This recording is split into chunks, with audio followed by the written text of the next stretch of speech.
감사합니다. 하나님의 말씀은 로마서 4장입니다. 로마서 4장 1절에서 17절인데 오늘은 8절까지 보도록 하겠습니다. 1절에서 8절까지 교도하시겠습니다. 그런즉 육신으로 우리 조상인 아브라함이 무엇을 얻었다 하리요? 만일 아브라함이 행위로서 의롭다 하심을 받았으면 자랑할 것이 있으려니와 하나님 앞에서는 없느니라. 성경이 무엇을 말하느냐? 아브라함이 하나님을 믿음에 그것이 그에게 의로 여기진 바 되었느니라. 일하는 자에게는 그 삭시 은혜로 여기지지 아니하고 보수로 여겨지거니와 이를 아니할지라도 경건하지 아니한 자를 의롭다 하시는 이를 믿는 자에게는 그의 믿음을 의로 여기시나니 이러한 것이 없이 하나님께 의로 여기심을 받은 사람의 복에 대하여 다윗이 말한 바 불법이 사함을 받고 죄가 가리워짐을 받는 사람들은 복이 있고 주께서 그 죄를 인정하지 아니하실 사람은 복이 있도다 함과 같으니라. 아멘. 아멘. 바울은 로마서 4장에 들어오면서 그 당시 유대인들이 가장 존경하는 자신의 조상인 그 아브라함을 예로 들어 3장까지 그동안 로마서 3장까지 했던 그 얘기를 다시금 반복하면서 강조해요. 그러면서 바울이 로마서를 쓰고 또 그동안에 자기가 복음을 전했던 그 모든 것은 자기에서부터 스스로 난 것이 아니라는 거죠. 이미 믿음의 조상이었던 아브라함에게서부터 나온 복음이요 진리라는 사실을 지금 4장을 통해서 지금 예로 증거하고 있습니다. 저와 여러분들은 이 말씀을 통해서 다시 한번 나의 믿음에 대해서 생각하고 이 모든 것이 하나님의 은혜였음을 깨닫는 은혜의 시간이 되었으면 좋겠습니다. 본문의 핵심은 4장 1절부터 17절의 그 핵심은 그동안 우리가 의롭다함 받는 것은 믿음으로 받는 것이지 행함도 아니고 할례도 아니고 율법도 아니라는 말씀을 했었어요.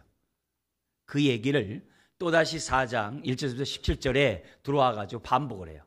1절부터 8절까지 아브라함이 의롭다함 받은 것이 행함이 아니다. 그리고 9절에서부터 12절까지는 할례도 아니다. 그리고 13절에서부터 그 이유는 율법도 아니다. 그 얘기를 지금 이 오늘 본문은 우리들에게 말씀해요. 왜냐? 아브라함은 여러모로 하나님 앞에 자기의 의를 자랑할 만한 어떤 공로나 선행이나 의의 삶은 전혀 없었다. 그뿐만이 아니라 그가 할례를 받은 것도 이미 의롭다함 받은 다음에 하나님이 너와 내 후손이 언약을 기억하고 지켜나가는 의미로 할례를 받으라고 했다. 의롭다함 받은 그 사람에 대한 그 보증으로 할례를 준 것이지 그것 때문에 의롭다함 받은 게 아니다. 그 얘기를 이제 9절부터 12절에 설명을 해요. 그리고 13절서부터 율법 역시 아니다. 아브라함이 의롭다함 받은 것이 율법이 아니다. 왜냐? 율법은 아브라함이 죽고 100년 후에 자기의 후손들이 애굽에 내려갔다가 430년 동안 종생활하다가 나오게 됩니다. 출애굽하게 됩니다.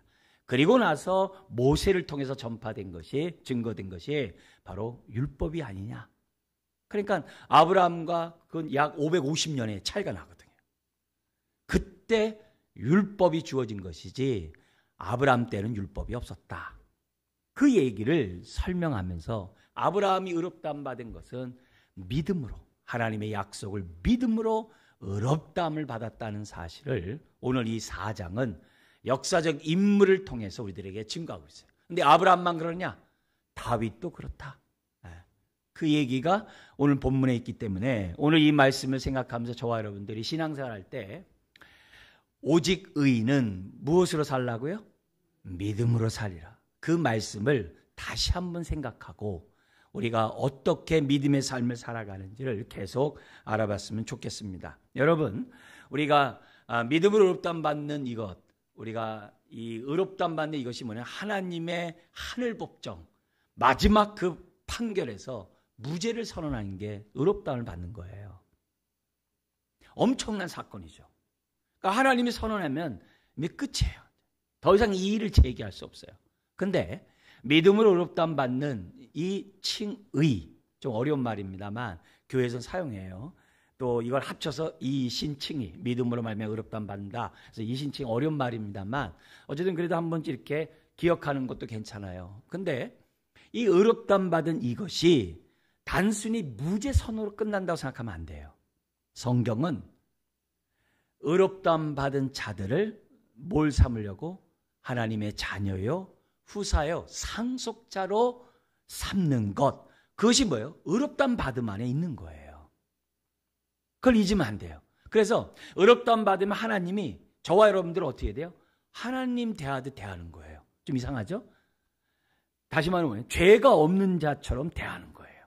왜냐하면 예수 그리스도의 의의 옷을 입었기 때문에 하나님이 우리를 볼 때 하나님의 시각에서, 하나님의 수준에서, 하나님의 성품에서 볼 때 흠이 없는 자로, 의롭다함을 받은 자로서 하나님이 대우하신다는 거예요. 그러니까 그만큼 의롭다함 받는 이것이 자녀의 신분까지 이렇게 우리에게 주어진 하나님의 선언이라는 사실을 항상 염두에 두고 있으셔야 돼요. 단순히 죄산받고 의롭다함 받다, 그게 끝이 아니라는 거예요. 왜 그렇게 했느냐? 하나님의 자녀 삼고 하나님의 상속자로 살아가도록 하기 위해서 의롭다함을 주셨다는 사실을 한순간도 잊어서는 안 됩니다. 로마서기 때문에 제가 이 말이 무슨 말인지를 좀 설명하고 우리 핵심 내용을 제가 설교하는 형태로 지금 말씀하고 있는데요. 오늘도 동일해요. 우리 8절까지 보면서 한번 본문을 좀 우리 읽어 나왔으면 좋겠어요. 1절에 읽기 시작하죠. 그런즉 육신으로 우리 조상인 아브라함이 무엇을 얻었다 하리요? 얻었다 말하리요? 아브라함이 무엇을 얻었다라고 말하느냐라고 얘기하는데, 여기 얻었다라는 말이 요즘의 사람들도 많이 쓰더라고요. 유레카, 이렇게. 그게 뭐냐면 이제 발견했다 이런 말 할 때 유레카 그러거든요. 그 단어예요. 그러니까 아브라함이 발견했어요. 뭘 발견했겠어요? 하나님의 진리를 발견했겠죠. 어떤 진리요? 예수 그리스도를 믿으면 의롭다함 받더라. 아멘. 예수 그리스도를 믿으면 누구나 의롭다함 받더라. 이 진리를 아브라함이 이제 발견하게 된 거죠. 근데 이게 완료형이에요. 이게 발견한 것으로 끝나는 게 아니라 그것을 계속 붙잡고 살았다는 거예요. 살았다는 거예요. 그러니까 아브라함이 믿음의 조상이 되고 우리가 본받아야 될 그것이 자기가 믿은 그것을 끝까지 붙잡고 있었다는 거예요. 이게 아브라함이 우리들에게 지금 1절에서부터 우리에게 설명한 내용이에요. 그러면서 오늘도 그러니까 변함이 없는 얘기겠죠. 변함이 진리겠죠. 2절에 이렇게 얘기해요. 만일 아브라함이 행위로서 의롭다 하심을 받았으면, 행위로서 의롭다함을 받았으면 자랑할 것이 있으려니와 하나님 앞에서는 없느니라. 하나님 앞에서는 이란 그 앞에 그러나가 있어요. 그러나 하나님 앞에서는 없느니라. 왜냐하면 그동안 유대인들의 모습을 보면 어떻게 돼요? 자신네들은 당연히 율법을 지키기 때문에 구원을 받는다라고 확신하고 있었어요. 조금도 의심하지 않았어요. 그래서 유대인들은 율법을 행함으로 자신들은 이미 아주 구원에 대해서는 누구보다도 흔들리지 않는다고 생각하는 그들에게 바울은 로마서 무슨 얘기하는가? 아니다. 너희도 예수 그리스도를 믿어야 된다. 이방인뿐만 아니라 너희도 믿어야 된다. 그 얘기를 했잖아요. 지금 그 얘기를 하는 거예요. 그들에게 염두에 두면서 아브라함이 그거 나오는 거예요. 행위로서 의롭다함을 받았으면 하나님 앞에 자랑할 것이 있겠죠. 어떤 공로가 있다면 자랑할 것이 있겠죠. 우리 기독교와 세상의 종교와 차이점이 뭐라 그랬어요? 세상은 다 공로로 구원을 받는 거예요. 자기의 선행으로 구원을 받는 거예요. 그러나 우리는 은혜로 받는 거예요. 은혜로 받는 거예요. 그거예요. 그러면서 여기 분면에서 그러나 하나님 앞에는 없다. 왜요? 앞에서 우리 1장에서 얘기했잖아요. 의인은 없나니 하나도 없다. 저와 여러분 모두가 하나님 앞에서 의로운 자는 한 사람도 없어요. 어떻게 거룩한 하나님 앞에 흠이 없다고 얘기할 수 있겠어요? 우리같이 부족하고 연약한 저와 여러분들이 어떻게 하나님 앞에 고개를 들 수 있겠어요? 없어요. 하나도 없어요. 심지어 뭐예요? 믿음의 조상이라고 하는 아브라함도 행위로 하나님 앞에 고개를 들 수가 없어요. 의인은 없나니 하나도 없다. 그러면서 그가 의인이 된 것이 뭐냐? 그러면서 이 3절에 왜냐하면 이렇게 돼 있어요. 성경이 무엇을 말하느냐? 아브라함이 하나님을 믿음에 그것이 그에게 의로 여겨진 바 되었느니라. 여기서 아브라함이 하나님을 믿음에, 하나님의 그 믿음을 의로 옳게 하나님이 여겨진 바 되었다. 여겼다라고 기록되어 있어요. 여러분, 이 여겼다라는 단어를 로마서를 우리가 대할 때는, 그리고 바울 서신을 대할 때는, 그리고 신약을 대할 때 꼭 알아야 될 단어예요. 이 단어가 많이 안 쓰여진 단어예요. 근데 유독 여기 4장에만 11번 나와요. 그만큼 핵심 단어라는 거예요. 이 여겨진다라는 말이 계산한다는 단어예요. 계산하다라는 단어를 우리 성경 여겨진다라고 번역을 했어요. 그러니까 의역을 한 거죠. 그러니까 여겨진다의 원래 뜻을 알아야 돼요. 무슨 말이냐? 인간의 계산 방법은 행위로 구원을 받는 게 인간의 계산 방법이에요. 그런데 하나님의 계산 방법은 행위로 구원 얻을 자가 아무도 없으니까 대신 예수님이 우리의 진노와 저주를, 하나님의 저주를 다 짊어진 것을 믿으면 의롭다라고 하나님이 선언할 게, 이게 하나님의 계산 방법이에요. 이해되셨죠? 그러니까 하나님이 하나님의 방식으로 구원하시겠다라고 한다면 저와 여러분들이 어떻게 돼요? 그 방식을 믿어야 되죠.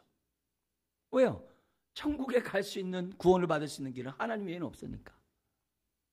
하나님이 열어놓은 그 구원의 방법대로, 그 뜻대로 우리가 행동해야 되겠죠. 그게 뭐예요? 믿는 거예요. 하나님의 약속을 믿는 그 하나님의 계산 방법에 따라 믿으면 그 믿음을 어떻게 돼요? 의로 계산하시겠다는 거예요. 의로 계산했다는 거예요. 이게 그 당시에 사용했던 단어예요. 뭐냐면 누구에게 빚을 졌어요. 그럼 빚을 갚아야죠. 그러면 그 빚을 없애는 방법은 뭐 있어요? 돈을 집어넣어줘야, 갚아야 그 빚이 없어지겠죠. 그죠? 그래서 그 다음부터 어떻게 돼요? 저 사람은 저 돈 안 갚아, 이게 아니라 저 사람은 내게 진 빚을 잘 갚은 사람이야. 그죠?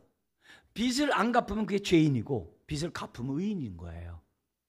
그 당시에 흔히 있었던 그런 방식 속에서 우리들에게 보여주고, 그러니까 아브라함 같은 경우는 죄인이죠. 그러나 하나님의 의가 그에게 들어간 거예요. 의가 들어가니까 어떻게 돼요? 그 죄가 사라지겠죠. 이가 다 성경에서 의의 전가라는 말로도 사용하는 거예요. 그러니까 용어를 그렇게 이해하셔야 돼요.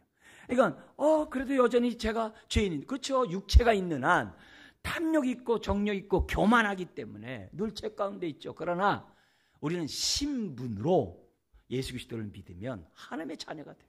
신분이 완전히 바뀌어요. 주님 가는 근데까지 부족하죠. 연약하죠. 때로는 죄를 범하기도 하죠. 그렇지만 하나님이 나를 대하는 계산 방식은 뭐냐? 믿음으로 본다는 거예요. 우리들은 사람을 볼 때 흠을 보잖아요. 내 눈에 있는 들보는 못 보고 남의 눈엔 티를 보잖아요. 그러나 하나님은 우리를 볼 때 은혜로 나를 자녀로 보신다는 거예요. 왜? 믿음이 있기 때문에. 믿음을 통하여 나를 보신다는, 이게 하나님의 계산 방법이에요. 이게 여기신다는 거예요. 이 단어를 우리가 이 로마서에서 우리가 대할 때마다 항상 생각하셔야 돼요. 항상 생각하셔야 돼요. 그러니까 내 많은 이 죄들을 의로 이렇게 다 빼버리는 거예요. 얼마나 감사해요.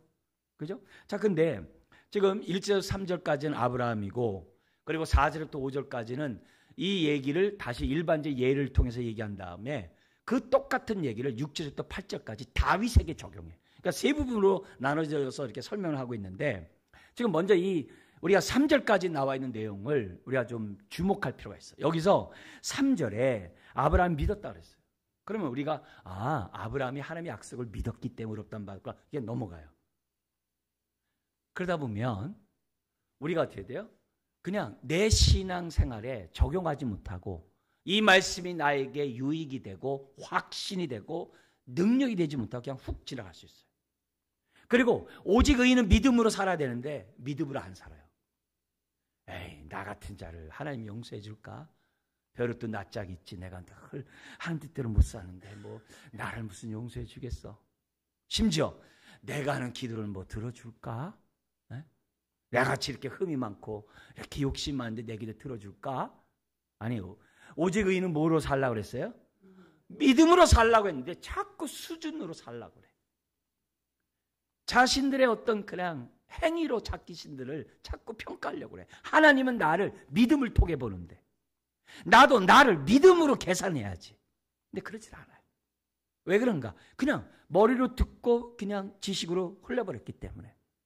근데 우리가 3절까지 봤습니다만 아브라함이 믿었던 이것도요, 그냥 단번에 믿어진 게 아니에요. 과정이 있어요. 아브라함이 믿음을 갖고 하나님께 영광 돌릴 때까지 하나님의 연단이 있어요. 계속해서 나타나셔서 말씀하셔서 바울의 믿음을 이렇게 세워주고 견고하게 하고 그 믿음대로 살아가도록 하나님이 계속 이렇게 복돋아 주세요. 도와주세요. 우리 인생도 똑같거든요. 우리가 예수 그리스도를 처음 믿었다고 해서 다 끝까지 이렇게 됩니까? 시간이 지나면서 보니까 어떻게 돼요? 내 믿음이 이렇게 자라가는구나. 맞아. 옛날에 하나님이 나에게 이렇게 역사하셨구나. 맞아. 그때가, 그게 하나님 뜻이 그거였구나. 이게 지나가면서 한다고. 네. 어떻게 보면은 하나님이 은혜로 다 해결한 걸 나중에 지나간 다음에, 은혜였구나. 그래서 우리가 좋아하고 감사하면서 부르는 찬양이 뭐예요? 지금까지 지내온 게 주의 크신 은혜다. 그 찬양이잖아요. 지나고 보니까 하나님의 은혜야. 그게 우리 인생이에요. 근데 아브라함도 똑같더라고요. 그걸 우리가 좀 확인할 필요가 있어요, 이 시간에. 그게 뭐냐면, 이 로마서를 보고 있으나마 이 말씀이 창세기 있는 말씀이거든요. 창세기 12장 아브라함이 부름을 받고서부터 시작해서 22장 이삭을 바칠 때까지 10장 동안에 하나님이 5번 나타나셔요. 5번 나타나셔가지고 이 아브라함의 믿음을 점점 이렇게 자라가게 하세요. 그런 과정이 있었어요. 그리고 기간은 굉장히 길어요. 75세에 부름 받아가지고 100세의 아들을 낳거든요. 그러면 25년이 지났잖아요. 그리고 이삭을 바치라는 게 13년이 지나고 난 다음이거든요. 이삭이 13살 됐을 때거든요. 그럼 벌써 이것만 해도 세월이 벌써 40년 가까이 됐잖아요.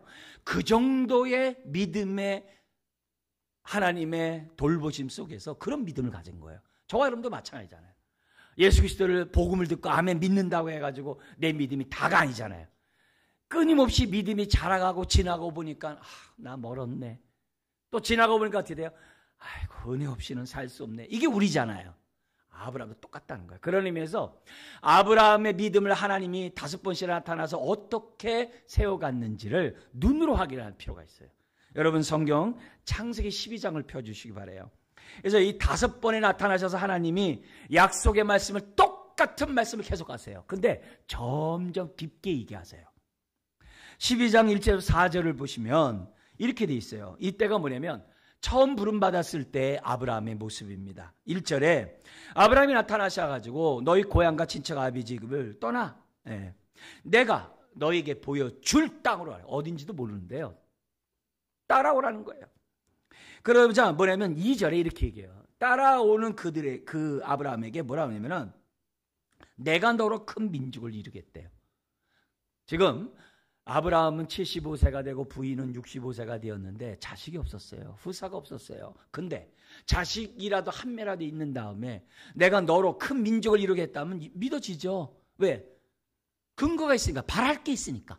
근데 놀랍게도 자식이 없고 나이가 늙고 단산했음에도 불구하고 하나님이 뭐냐면 너로 큰 민족을 이루겠대요. 얼마나 허황된 얘기입니까? 네? 심지어는 두 번째 복이 뭐라고 하냐면 12장 2절에 내가 내게 복을 주어 그래. 내가가 하나님의 내가가 계속 반복되되 강조를 하고 있는데 번역이 안 되어 있습니다만 번역대로 한다면 내가 내게 복을 준대요. 여기 복이라는 것은 그 당시나 과거나 다 똑같은데 이 구약에서는 하나님과의 관계가 온전한 걸 복이라고 그래요. 근데 신약에서는 그 당시 용어가 뭐냐면은 어떤 환경에도 영향받지 않는 게 복이래요. 예수님이 때나 바울 때나 그 복이에요. 영향을 안 받아요. 그래서 누가 복 있는 자냐 그러면요. 아주 부자들. 그리고 많은 신들이 있었잖아요. 신들. 그리고 또 누구냐면 죽은 자들, 무덤에 있는 자들. 아무 영향을 안 받잖아요.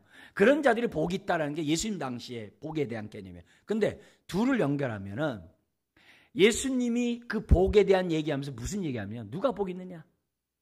어떤 상황에서도 흔들리지 않는 믿음을 갖고 있는 자가 복이 있는 자예요. 특히 고난 속에서도 흔들리지 않는 그 믿음을 갖고 있는 사람. 그게 이제 5장에 나와요.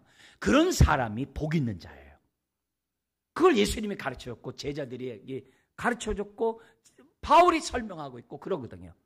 근데 여기서는 뭐냐면 하나님과 올바른 관계 속에서 하나님의 축복의 통로가 되는 이런 모든 게 복이에요. 근데 이렇게 뭐냐면 세 번째 축복이 뭐냐면 내가 내 이름을 창대케 하리니 딱 그래요. 세 가지 축복을 얘기하면서 그 다음에 말이 뭐냐면 너는 복이 될지라. 이게 하나님의 약속이 얼마나 어떻게 보면 황당한 얘기입니까? 그러면서 3절에 너를 축복하는 자를 축복하고 저주하는 자를 내가 너를 저주할 것이다. 그러면서 모든 족속이 너를 통하여 복을 받겠다는 거예요. 이것 또한 얼마나 참 그렇습니까? 그런데 중요한 규절이 4절에 나와요. 4절 한번 같이 읽겠습니다. 이에 아브라함이 여호와의 말씀을 뭐 했어요? 따라갔고 롯도 그와 함께 갔으며 아브라함이 하란을 떠날 때 75세였더라. 지금 아브라함에게 계속 강조하는 부분이 따라갔다라는 이 말씀을 따라갔다는 얘기 계속 반복해요. 이거는 오늘 믿음의 삶을 살아가는 저와 여러분들이 어떻게 말씀과 함께 살아가야 되는지 하나에게 이렇게 교훈하는 그런 강조점이에요. 자, 그러면서 이런 얘기를 듣고 놀라운 것은 아브라함이 따랐던 거예요. 자기 본토 친척 아비 집을 떠나서 하나님을 따라갔다는 거예요. 이게 놀라운 거죠. 놀라운 거죠. 이것만도 대단한데 그 믿음이 아직 뭐예요? 아직 온전하지 못해요. 두 번째 나타나시는서요. 그게 13장 14절 17절이에요. 두 번째 나타나셔서 아브라함의 믿음을 또 굳건하기 위해서 약속의 말씀을 똑같은 말씀을 또 하세요. 이때가 뭐냐면은 어느 때냐면 자기 조카 롯이 자기와 함께 거부가 되자 함께 있을 수가 없었어요. 그래가지고 조카 롯이 떠나요. 소돔과 고모라 쪽으로 떠나요. 얼마나 외롭겠어요. 쓸쓸했겠어요. 이런 속에서 자신은 자식도 없잖아요. 네. 이런 모습 속에서 마음이 그러고 있을 때 우리 하나님이 이런 마음을 아시고 아브라함에 찾아오셨어요. 그래서 14절에 이렇게 얘기합니다. 롯이 아브라함을 떠난 후에 여호와께서 아브라함에게 이르시되 너는 눈을 들어 너 있는 곳에서 북쪽과 남쪽과 그리고 동쪽과 서쪽을 바라봐라. 그러면서요 15절에 놀라운 얘기예요. 네가 바라보는 이 땅을 너와 네 자손에게, 땅과 자손에 대한 약속을 또 하세요. 그런데 좀 더 구체적이에요. 너뿐만이 아니라 네 자손. 그래서 15절에 보이는 땅을 내가 너와 내 자손을 주린데 그 다음에 뭐예요? 영원히 이르리라. 얼마나 놀라운 약속입니까? 근데 이 말을 들을 때 얼마나 좀 뭐예요? 아브라함이 진짜 좋겠어요. 왜요? 자기 생명부지에 하나님이 나타나가지고 나타나는 말씀하는데 그 신 앞에서 그 자체가 얼마나 영예스럽겠어요. 그러니까 이 아브라함은 그냥 좋은 거예요. 어쨌든 좋은 거예요. 그러면서 16절에 내가 내 자손이 땅에 티끌 같게 하리니 그렇게 많게 하겠다는 거죠. 그러면서 17절에 너는 일어나 그 땅을 종과 횡으로 둘러다녀봐라. 내가 너에게 주겠다. 그리고 나서 18절에 다음 구절을 한번 우리 같이 읽겠습니다. 이에 아브라함이 장막을 옮겨 헤브론에 있는 마물의 상수리 수풀에 이르러 거주하며 거기서 여호와를 뭐 했다? 제단을 쌓았대요. 그러니까 뭔가 부족하지만 그의 마음은 하나님만을 바라보고 있었다는 거예요. 이게 중요해요. 뭔가 내용은 잘 몰라. 하나님만을 바라보고 있어요. 예배를 드리면서 하나님의 인재가 어떻고 예배를 드리면서 하나님의 은혜가 어떻고 막 잘 몰라. 그렇지만 왠지 모르게 예배를 드리면 마음이 편안하고 기쁘고 뭔가 거기에 있는 것 같아. 그러면서 예배를 정말 꾸준히 사모하면서 나와. 아브라함도 가는 곳마다 하나님을 불러요. 그러니까 자손에 대한 약속만 했고 뭐가 사인이 없어요. 그런데도 제단을 쌓았어요. 그 다음에 세 번째 나타나셔서 아브라함의 약속의 말씀을 좀 더 이제 자세히들 말 이렇게 합니다. 그게 15장 1절 7절이에요. 이게 뭐냐면 자기 조카가 저 북방 민족의 연합 국가에 의해서 이 남쪽에 있는 이런 나라들이 패해가지고 포로를 끌려갔어요. 아브라함이 자기의 사병을 갖다가 가가지고 기습작전을 해가지고 자기 조카를 살려왔어요. 그 사건이에요. 근데 이게 얼마나 무서운 얘기인지 아시겠어요? 저 북방민족이 남방의 4개 연합 그 도시국가를 갖다가 정복해가지고서 이겨가지고 자기 조카를 데려갔거든요. 그러면 다시 정비하면요, 아브라함은요 도간에 든 죄예요. 자기는 죽은 목숨이에요. 얼마나 불안하고 두렵겠어요. 하나님의 약속이 뭐고 얼마나 정확했어요. 그때 3번째 나타났어요. 그게 15장이에요. 이 뭐라고 하냐면 나타나셔가지고 뭐라 하냐면은 이렇게 얘기를 해요. 15장 1절에 두려워 말라 이렇게 얘기해요. 두려웠으니까 두려워 말라 하겠죠. 나는 내 방패고 내가 너의 지극히 큰 상급에 하나님을 주시겠대. 이게 예수 믿는 거예요. 예수 믿는 이유가 이런 거예요. 하나님이 우리의 하나님이 되는 거예요. 나의 하나님. 네?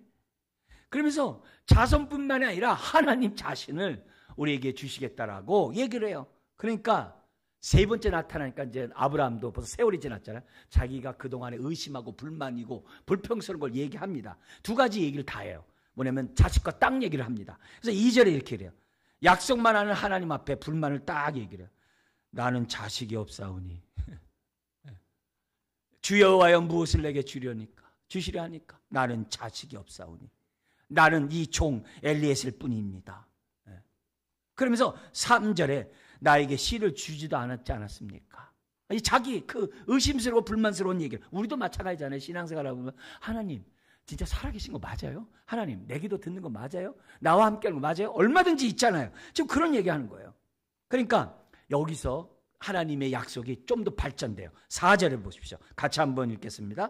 여호와의 말씀이 그에게 임하여 이르시되 그 사람이 내 상속자가 아니라 내 몸에서 날 자가 내 상속자가 되리라 하시고 내 몸에서 이게 또 뭔 소리야?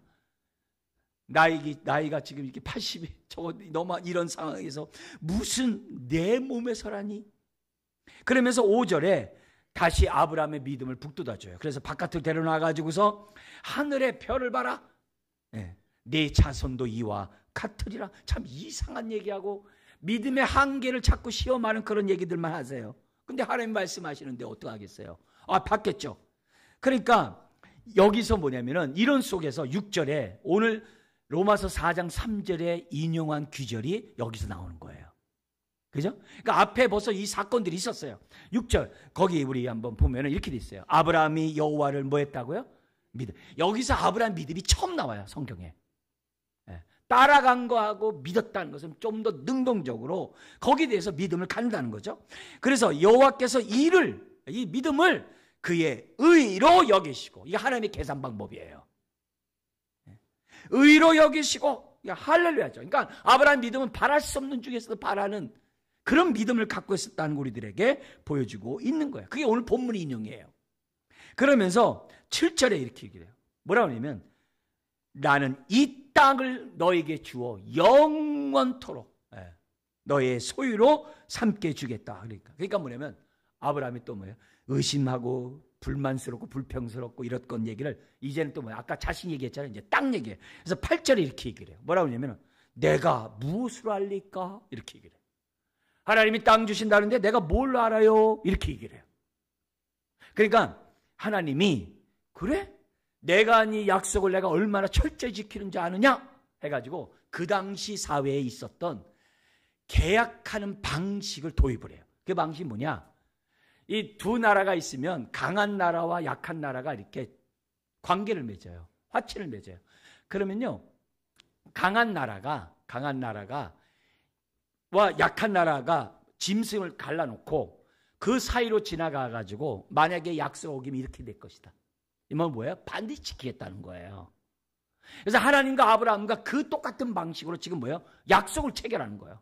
그래서 뭐냐면 3년 이상 된 짐승들을 가져와서 갈라놓으라는 거죠. 그리고 산비둘기와 집비둘기를 가져오라고 했어요. 근데 다른 건 다 갈라놨는데 비둘기는 갈라놓지 않아요. 그리고 잠들어요. 근데 우리 하나님께 나타나가지고 하나님이 지나가서요. 근데 이게 우리의 죄와 하나님의 진노를 대신 짊어진 하나님의 그 십자가의 사건을 이렇게 예표하는 것을 우리가 보통 이해를 해요. 하나님이 지나 이 말은 뭐예요? 약속 반드시 지키겠다는 거예요. 반드시 지키겠다는 거예요. 근데 거기서 무슨 말씀하시냐? 그러나 너희가 400년 동안 종로를 타리라. 만약에 애굽에서 종로릇을 400년 하지 않았으면요, 이스라엘 민족을 이룰 수가 없어요. 왜 그럴까요? 주변에 있는 도시국가들이요, 조금만 크면 가만 안 둬요. 다 죽이고 약탈하고 다 없애요. 안 돼요. 그러니까 어떻게 돼요? 강대국이 가가지고요, 민족을 이룰 때까지 400년 동안 내비두신 거예요. 그래서 하나님의 심판에는요, 항상 은혜가 있어요. 하나님의 채찍에는 항상 은혜가 있어요. 이걸 믿으셔야 됩니다. 하나님의 자녀가 한번 되면요, 우리가 당하는 이 어려움에는요, 항상 하나님의 사랑이 있어요. 그걸 우리가 놓치면 안 돼요. 근데 어쨌든 그리고 나서 하나님과 약속을 맺으세요. 그게 뭐냐면 18절에서 또 20절이에요. 그러면서 하나님과 언약을 세우면서 뭐라 그러냐면은 이 땅을 내 자손에게 줄 것이다 하면서 하나님과 언약을 체결해요. 반드시 주겠다는 거예요. 하나님이. 그 얘기가 세 번째 나타나셔서 자식과 땅에 대한 얘기를 좀 더 해요. 특별히 여기서 뭐 얘기했어요? 세 번째는요, 너의 몸에서 날짜가 내 자손이 된다고 그런 거예요. 네 번째 사건이 또 있어요. 그게 17장에 나와요. 이건 또 뭐냐면은 16장에 하갈에 의해서 이스마엘이 나와요.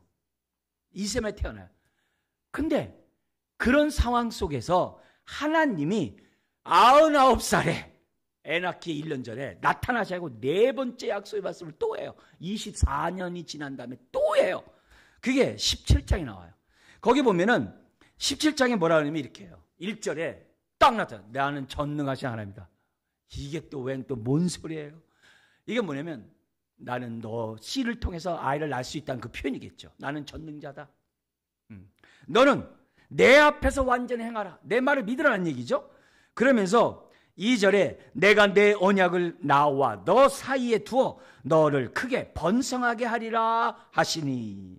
그러면서 아브라함이 이제 넙죽 엎드리겠죠. 또 얘기를 해요. 그러면서 4절에 뭐라고 그러냐면 이렇게 해요. 4절에 보라 내 언약이 너와 함께 있으니, 내 약속이 너와 함께 있으니 내가 여러 민족의 아버지가 되리라. 그러면서요, 무슨 얘기하느냐?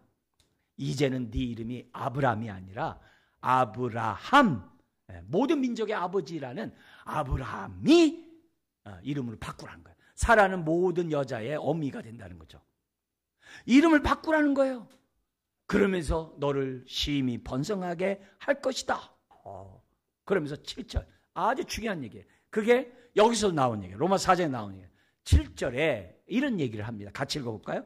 내가 내 언약을 너와 내 및 내 대대 후손 사이에 세워서 영원한 언약을 맺고 너와 내 후손의 하나님이 되리라. 이게 뭐예요?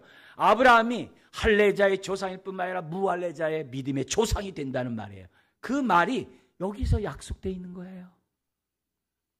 하나님이 유대인만이 아니라 오늘 믿음의 저와 여러분들의 조상도 된다는 얘기를 딱 얘기를 해요. 뿐만 아니라 8절에 이 땅 또한 너의 영원한 기업이 될 것이다. 이런 얘기를 지금 네 번째 또 반복을 해요. 그리고 나서 뭐하냐? 너뿐만이 아니라 내가 이 약속을 지킬 거니까 너도 약속을 지켜. 그 증거로 뭐냐면 할례를 받으라. 그러니까 이미 의롭다함 받은 아브라함에게 이때 할례를 준 거예요. 그러니까 뭐 할례로 의롭다함 받아? 말이 안 된다 이 말이에요. 그 얘기가 여기서 나와요. 그래서 할례를 베풀라. 그리고 네 아내를 사라라 하라. 그러면서 놀라운 얘기를 해요. 뭐냐면은 사라가 네 아들을, 네 자녀를, 네 아들을 낳아주겠다라고 하나님의 계시의 말씀이 더 발전해. 점점 발전해.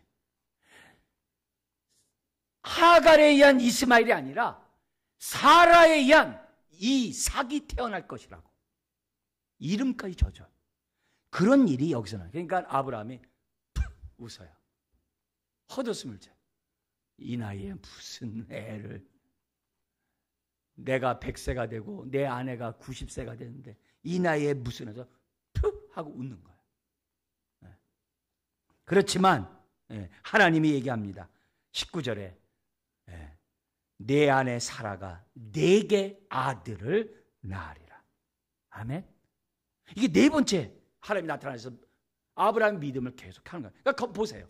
그러니까 아브라함은요, 하나님의 은혜를 자기가 경험한 다음에 믿고, 은혜를 경험한 다음에 믿고 이랬지, 믿음으로 먼저 이렇게 한 다음에 하나님의 그 역사를 경험한 게 아니에요.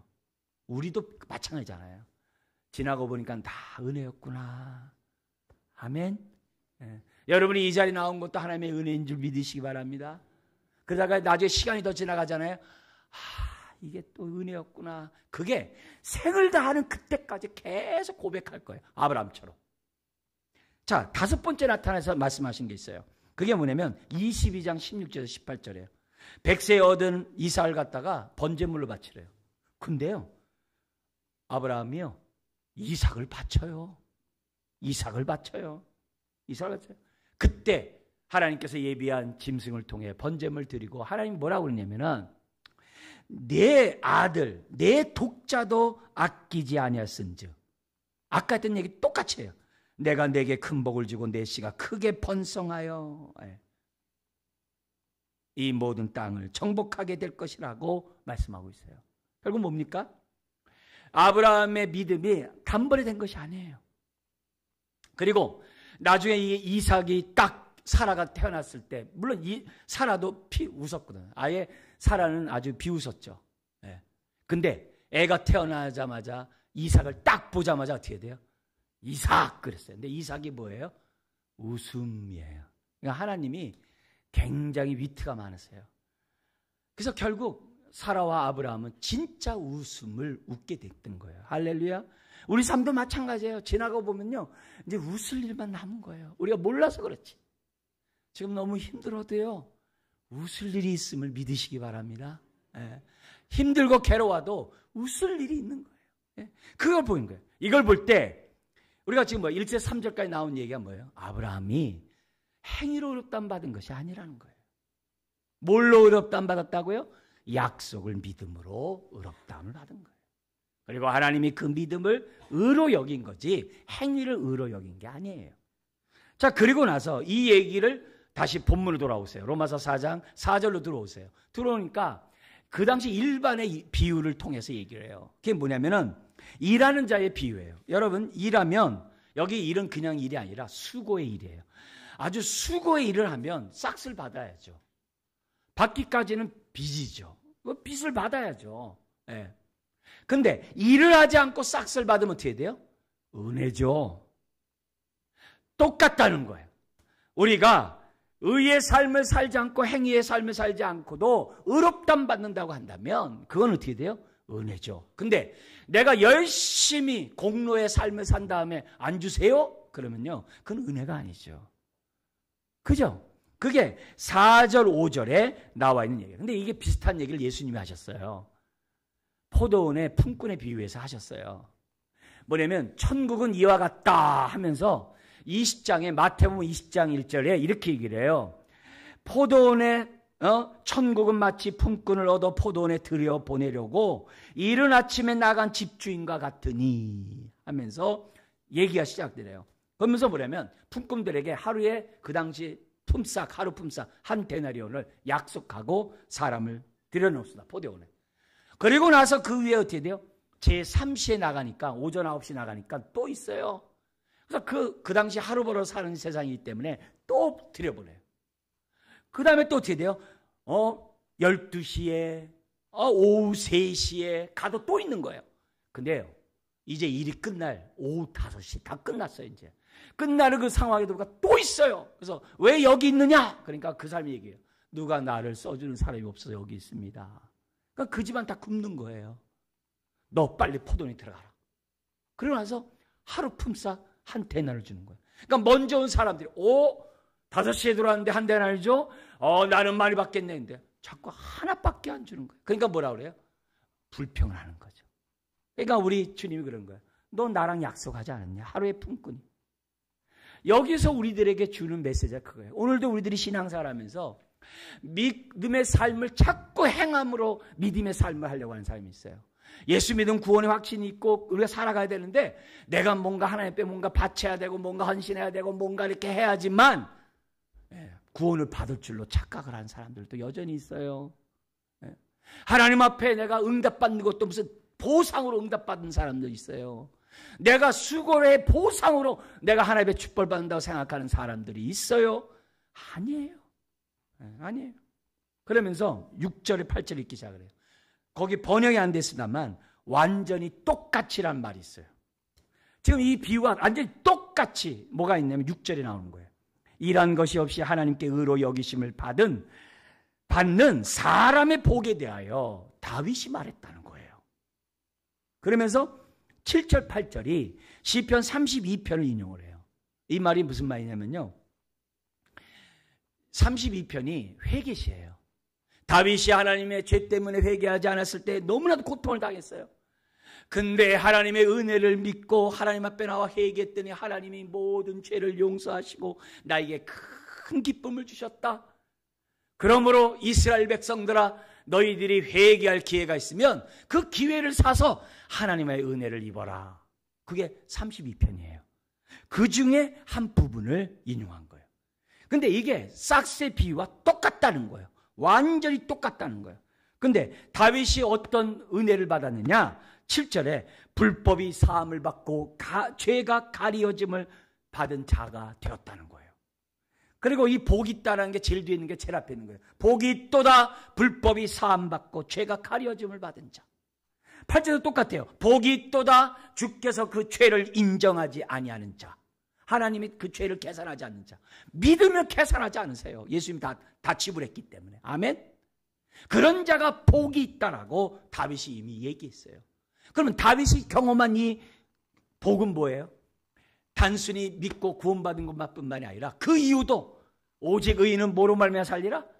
믿음으로 말미암아 살리라는 말씀을 듣고 내가 뭐 벼룩도 죄 낯짝 있지, 내가 이렇게 자꾸 범죄하는데 뭐 용서해, 그게 아니라 그래도 또 보혈의 피를 의지하고 하나님 보좌 앞에 나가면 하나님이 그 믿음을 보시고 그 죄를 어떻게 돼요? 가리워 주시고 그의 불법을 어떻게 돼요? 사해 주시는 것이 하나님의 계산 방법인 줄 믿습니다. 지금 그 얘기를 하는 거예요. 그러므로 오늘 우리가 말씀에서 우리가 중요한 우리 귀절 두 구절을 우리가 이제 물론 세 구절입니다만 두 사건을 잊어서는 안 돼요. 아브라함, 행위로 볼 때 그는 의로운 자가 절대 아니었어요. 여호수아가 마지막 이스라엘 백성에게 말할 때 그의 설교가 여호수아 24장에 있는데 거기 1절에 보면요, 아브라함과 그의 아비는 우상을 숨겼다고 그래요. 우상 숭배자였어요. 그리고 75세 소망이 없었던 자예요. 근데 그런 자에게 하나님이 약속하셨어요. 그리고 아브라함의 삶에 보면 계속 시험이잖아요. 하나님이 내려가지 말라는데 애굽 갔다 자기 부인 빼앗길 뻔했지. 자기는 죽고. 그리고 인간의 방법으로 하갈을 통해서 이스마엘이나 낳지. 없어요. 근데 그 믿음을 하나님이 보시고 의로 계산하신 줄 믿습니다. 그걸 우리가 잊으면 안 돼요. 3절 말씀 잊으면 안 돼요. 뿐만 아니라 다윗도 똑같아요. 다윗이 죄를 범하고 하나님 앞에 얼마나 악을 많이 했습니까? 얼마나 죄를 많이 벌였으면요, 그 손에 피가 있기 때문에 성전도 못 짓게 했었어요. 인구 조사해가지고 아주 백성을 아주 죽어나가게 했어요. 그런 그만한 자예요. 물론 믿음으로 볼 때 하나님의 마음에 합한 자였죠. 그럼에도 불구하고 하나님을 믿고 자기 삶을 드렸던 자죠. 그걸 배워야 돼 우리가.